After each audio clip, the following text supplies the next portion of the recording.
My name is Ben Garverick. I am a senior architect with Zixi. If you're interested in getting to know Zixi a bit more or what we do, we're located all the way in that far corner. There's a lot of people there that would love to talk to you and explain what it is that we do, why we do it, and how we do it pretty darn well.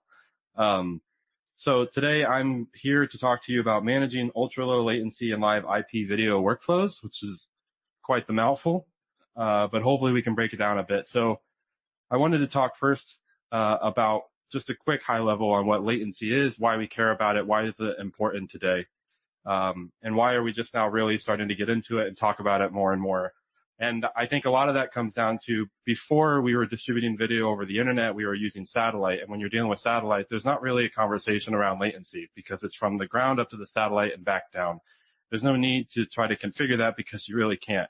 So it wasn't a competition between providers on who could get their content out sooner to the like local affiliates and things like that. It was all the same. But now that we're distributing over the internet, there's so many different ways that you can configure your latency, and there's different protocols that you can use. There's different techniques and features of each protocol and how you set up your network. It's very can be a very fine-grained process and configuring that, and something that shouldn't be overlooked when you're setting up your workflows.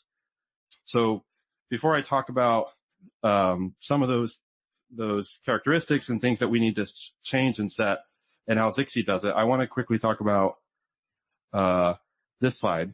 So I don't know if anybody saw this. Maybe it's just the algorithm on my LinkedIn feed, but this was blowing up my LinkedIn after the Super Bowl, talking about all of the different latencies that happened on this most recent Super Bowl. And to my earlier point, a slide like this wouldn't even have existed years ago when we were dealing with satellite. But now that we're dealing with video over the internet, this is a hugely important graph for so many different reasons, talking about sports betting, or if you're just a huge sports fan, right, and you're trying to watch the game and your neighbor is watching it on a different platform and they get it sooner than you and they start cheering because their team got a touchdown, but you haven't seen it yet. Like, that's just kind of insulting, and hurtful. So it's crucial to make sure that your latency is set as low as you can go while also maintaining the quality of the video. If you set your latency too low because you're worried about making sure that it gets to the destination first, that's great. But if your quality of the video suffers because you can't re-request packets and correct the video, it's kind of useless. And it might be even worse to your downstream consumer.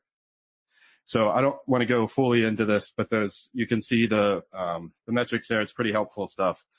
So one thing to consider when you're dealing with latency and how you're setting it is a couple of factors around the network that you're dealing with, because networks all change. Most of us are going to be distributing or streaming over the internet, right? So, and when I say streaming, Zixi is in the contribution workflow space. So we're taking it from source and sending it somewhere to be packaged for the distribution side. So a couple of things you have to consider is when you're dealing with the internet mainly, then you have to worry about, the backhoe that takes out the fiber line because they're putting in some sidewalk or something down the street, or because of a weather incident that took down a pole that took down their cable for a local network, or just a router update that went array, or, the local gremlins that just live in your network that wreak havoc because it's a Tuesday. So things like that you have to worry about, that you need to also try to keep in mind when you're setting your latency. And most networks, if they're healthy, can do something with, like, we would consider ultra low, right? So down to the milliseconds, 10 milliseconds if you can get it.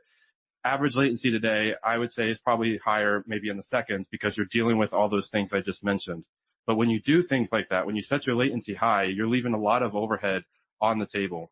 Because if the network that you're dealing with is really good quality, like high quality, not very lossy, then you could have your latency set to 4 seconds, but the packets could actually get to the destination in milliseconds in an ultra low kind of fashion.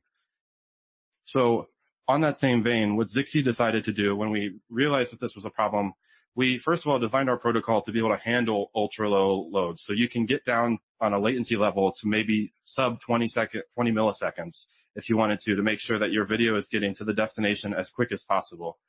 The other thing that we came up with was what we call dynamic latency. The idea with dynamic latency is that instead of setting your latency once and forgetting it and walking away, you set your latency at the highest point, at the ceiling. So if you think your network can't go let's say 4 seconds is the highest latency you'll ever need for it. You set your max ceiling of the latency to 4 seconds and then turn on the dynamic latency feature, and you let the ZXC protocol auto determine what the best latency will be. And that could be down to milliseconds if the network is good enough. If you have problems with the network, we could also raise it up, but we'll never go above the 4 seconds. So I want to just briefly talk about what that is and why and how we did that. So in a typical, it's hard to see. In a typical workflow with our broadcaster, with our software, you have two different buffers, right? You have the recovery buffer and the distribution buffer. The recovery buffer is going to sit on the input side. As packets come in, they'll go into the recovery buffer, and that's where your FEC and your ARQ, right, your forward error correction, your automatic re-requests are happening to ensure that the packets are completely set correctly and added and available in the correct order. Once they're correct and fully complete, they're then provided or made available for the distribution buffer, where it grabs the packets and makes them available for all the outputs. When you get to the outputs, we have these different options down here, right? So there's TCP, there's ZXC, and there's UDP. When you're dealing with TCP is always, as fast as it comes in, it's going to go out. So as soon as we release the packets on the input, because we decided that they come, they're fully baked, they're ready to go, they're fixed, and they're in the correct order, they're available for any protocol like TCP, and TCP will just send them out right away down to the next output, whatever is next in the chain. When you're dealing with UDP, you have the latency value that you can set, and you can't go anything below that latency. So if you set your latency to 4 seconds, they're going to sit in the full set of the buffer, recovery and distribution, for the full 4 seconds before they're released to the next hop. Then for ZXC, right now, ZXC, if you don't turn on the minimize latency feature, it'll do the same. You'll give us a latency, and that's the latency that we'll stick to because that's what you've told us to do. But if we go to here, and with the ZXC minimize latency feature, you can see that the latency budget was a total of 4 seconds. You had a 2-second recovery buffer, and you had a 2-second distribution buffer. The network itself here is actually very, very healthy. So the packets are coming into the recovery buffer, and they're immediately being sent to the distribution buffer because there's no need to hold on to them to reorder them or repair them with ARQ or FEC. So as soon as they're released to the distribution buffer, again, TCP just grabs them and sends them on their way. UDP waits for the full 8 seconds of the entire buffer. And ZXC right now is set in the middle, because if you remember on the previous slide, ZXC was set for the middle of the full 8 seconds, so the 4 second. So it's going to wait until 4 seconds and then send it. But if you turn on the dynamic latency feature, over the course of hours, the latency on the ZXC outputs will actually slowly decrease, because ZXC doesn't want to just say, oh, the network is really healthy, we don't need to correct these packets, so we're going to immediately send them out. No, we want to hold on to them for just a little bit longer and slowly decrease that latency, or you'll easily overflood or overwhelm the downstream system if you just change the arrival time of the packets. So then in the third slide here, it's the opposite of that workflow. So this is when the network is really unhealthy and the recovery buffer has to act a lot to be able to recover and fix the packets that are coming in, to make sure that they're in the correct order, to make sure they're set correctly and fixed. And so you can see all three are now a lot shorter on when they're being released. Again, UDP is at the end of the 8 seconds, TCP is as soon as they're available, and the ZXC output is also as soon as they're available at this point, because it was lower and you've now increased it. But in the world of a network that is just completely normal and actually is starting to have good days and bad days, then you'll see that the recovery buffer will start to go down. And when it goes down, the line for the ZXC output will slowly decrease until it reaches the start of the recovery buffer. And we did all this for a couple of reasons, because when we're starting to look around at the networks that ZXC is operating on, which are internal private networks, we're dealing with networks like the internet. We're also starting to do work with 5G and LEO satellites, things like that. The networks are all wildly different. And if you don't have a requirement that the downstream takers all get the content at the exact same time, then this is a perfect use case, because it'll make sure that the packets get to the destination as soon as you can get them there and get off the network, because the network could have a problem at any moment.